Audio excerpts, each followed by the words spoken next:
toți cei care sunt aici.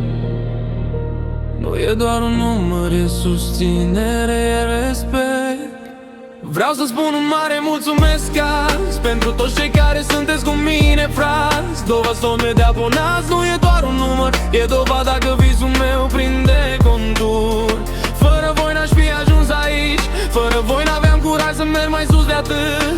Din inimă vă spun cu respect, voi sunteți motivul pentru fiecare pas pe care îl fac. Au fost zile când nimic nu ieșea cum vreau, când mă întrebam oare chiar contează ce fac eu acum. Dar apărea un mesaj simplu, îmi place ce faci. Și plus, lumea mea devenea mai mare cu un pas. Nu suntem perfecți, dar suntem reali.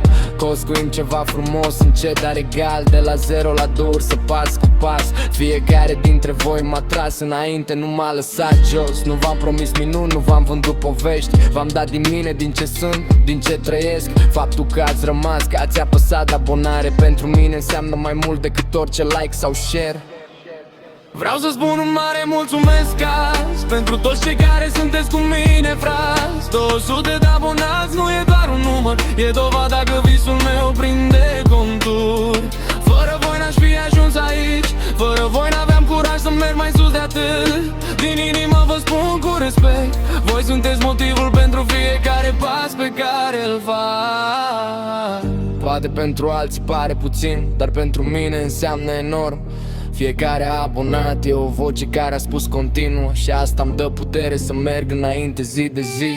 Știu că drumul abia începe, nu mă opresc aici. Știu să e doar startul la tot ce vreau să construiesc.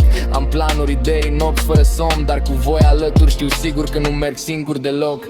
Indiferent cât de sus o să ajung, n-o să uit de unde am pornit și cine m-a ținut.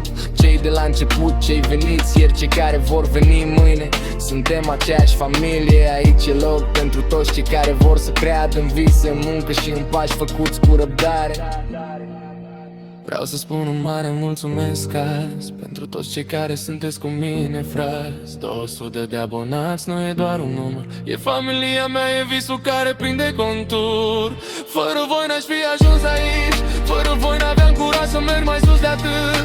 Din inimă vă spun cu respect, voi sunteți motivul pentru fiecare pas pe care îl fac. 200 de